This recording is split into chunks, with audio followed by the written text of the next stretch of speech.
중국 동포 여러분 안녕하십니까? 여기는 대한민국 서울 중국 동포 TV입니다. 미국 동포와 중국 동포, 미국 교포와 중국 교포 사이에 감동적인 이야기를 하나 할까 합니다. 한국과 중국은 1992년 수교를 했지만 미국과 중국은 닉슨 시대에 오래전에 수교를 했습니다. 미국에도 우리 미국 동포 또는 미국 교포들이 현재 한 260만 명 정도가 미국에 살고 있습니다. 그러다 보니 미국 동포들과 중국 동포들은 미국 동포들이 중국을 방문하면 동북삼성이나 연변자치주 쪽으로 가면 서로 이렇게 한국인보다는 먼저 이렇게 교류도 하고 만난 적이 있습니다. 좀 역사가 되었습니다만 1985년경에 연변가무단, 여러분 연변가무단 아시죠? 우리 중국 조선족을 대표하는 연변가무단, 노래, 예술, 이것이 뛰어나고 또 미모도 있고 아주 예쁘게 생긴 우리 연변가무단. 미국에 있는 교포들이 연변가무단을 초청해서 연변가무단이 미국을 갔습니다. 그런데 이 연변가무단을 보기 위해서 미국에 사는 우리 미국 교포들이, 미국도 여러분 땅이 크지 않습니까? 중국처럼 중국도 땅이 크고 캐나다, 미국 비슷비슷 굉장히 큰 땅 아닙니까?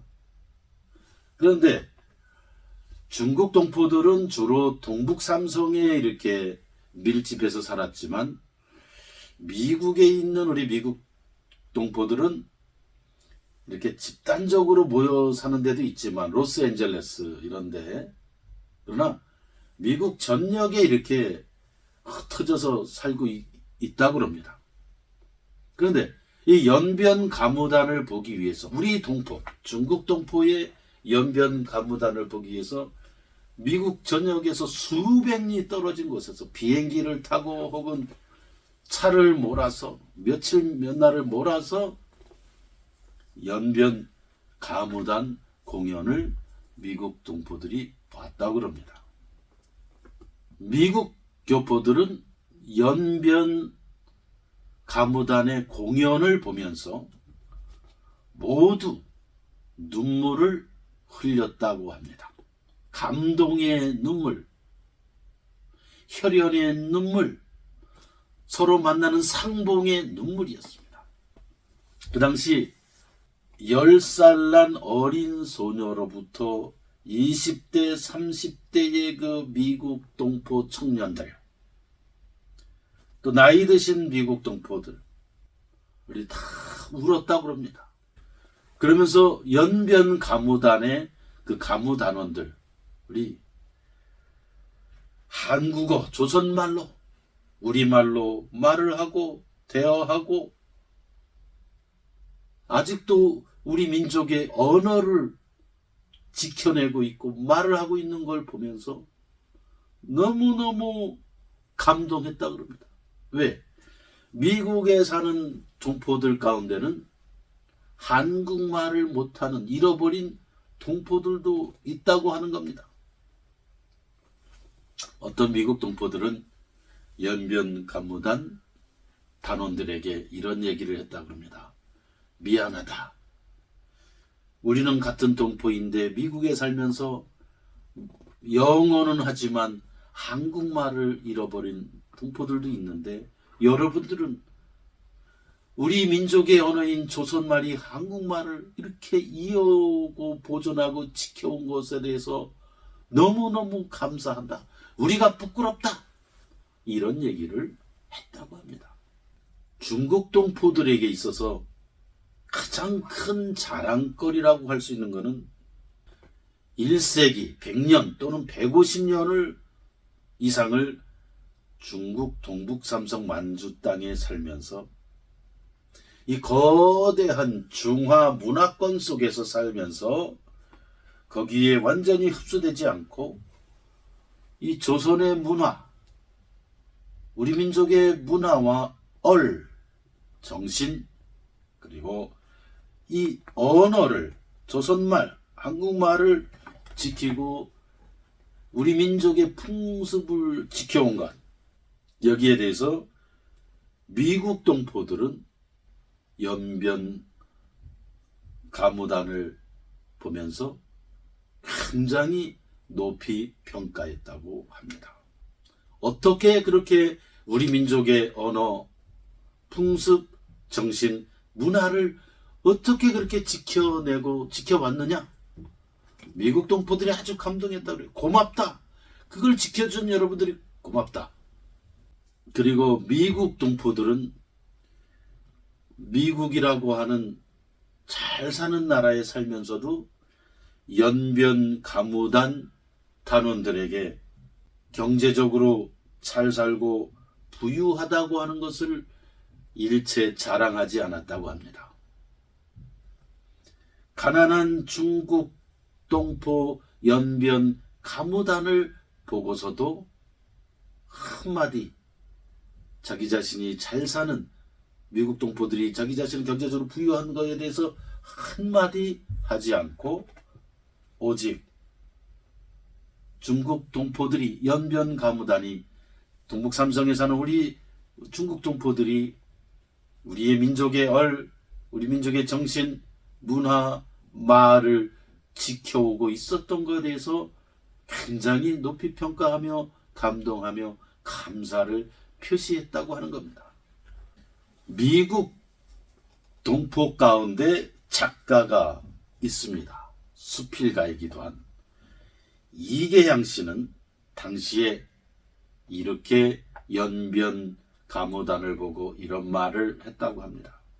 우리말, 즉 우리 민족 말이죠. 우리말, 우리 글, 우리 풍속 습관을 그대로 지키고 있고 동북삼성의 자치정부까지, 즉 연변 자치주까지 갖고 있는 중국 교포가 미국 교포보다 더 정신적으로 부유한 삶을 살고 있는 것일지도 모릅니다. 라는 겸손까지 보여주었다고 합니다. 나는 이 미국 동포들 연변 가무단을 보면서 눈물 흘리고 감동했던 미국 교포들의 그 태도와 자세가 한국 사회에서도 필요하다고 봅니다. 물론 한국이라는 나라는, 고국 한국은 국제 정세 또 한중 관계에 영향을 받고 있는 것도 사실입니다. 또 그걸로 인해서 또 요즘은 반중 감정도 한국 사회에 높은 것도 사실입니다. 그러나 이런 국제 정세, 한중 관계에 좋아지고 나빠지고 이런 걸 넘어서서 우리는 같은 핏줄이요 민족이라고 하는 그 근본을 보면서 미국 동포들처럼 우리도 한국 사회도 중국 동포들을 볼 때에 그 근본, 우리 민족의 정신과 문화와 글과 말을, 풍습을 지켜오고 보존해온 그러한 동포들의 그 힘겨운 노력, 자랑스러움을 보고 높이 평가하는 그러한 것이 필요하다. 이렇게 봅니다. 깊이 보는 것, 오래 보는 것, 그리고 서로 이해하고 서로 오래도록 보아주는 것. 한국의 유명한 서정 시인 나태주 시인이 있습니다. 한국 국민들 거의 다가 나태주 시인의 이 시를 다 입에 외울 정도입니다. 아주 짧은 24자의 시. 나는 우리 동포들께서도 우리 모두가 이 시를 외우면서 서로를 오래 보고 또 마주보는 그러한 것이 필요하다. 그런 생각을 하면서 나태주 시인의 대표적인 시 풀꽃을 읽겠습니다. 자세히 보아야 예쁘다. 오래 보아야 사랑스럽다. 너도 그렇다. 우리는 표면만 보지 말고 겉면만 보지 말고 서로 자세히 보고 예쁜 것을 보고 잠깐 보고 평가하고 이야기하는 것이 아니라 오래오래 보면서 사랑스러움을 느끼는 우리 한민족, 대한민국, 또 우리 한반도, 또 해외 동포 750만. 우리는 이 길을 가야 된다고 봅니다. 자세히 보아야 예쁘다. 오래 보아야 사랑스럽다. 너도 그렇다. 묻고 싶습니다. 한국인들에게 묻고 싶고 중국 동포 여러분들에게도 묻고 싶습니다. 자세히 보고 있습니까? 오래 보고 있습니까? 자세히 보고 있습니까? 오래 보고 있습니까? 자세히 보아야 예쁘다. 오래 보아야 사랑스럽다. 너도 그렇다. 난 나태주 시인의 이 시는 한국에 사는 우리 80만 중국 동포, 또 고국 동포인 한국인들, 그리고 재외 동포 750만, 나태주 시인의 시를 우리가 읽고 외우고 묵상하면서 서로를 돌아보며 우리 민족의 작은 정과 사랑을 나누는 우리 민족의 길을 가야 된다고 생각합니다. 중국 동포 여러분, 오늘도 하루 힘들고 어려운 일을 하시면서 가정의 행복과 자녀의 교육, 또 개인의 꿈을 위해서 열심히 살아가시는 동포 여러분, 나는 여러분들이 인생의 주인공이라고 생각합니다. 늘 승리하시기 바랍니다. 항상 건강하시고 평안한 날을 보내시기를 또한 기원합니다. 감사합니다.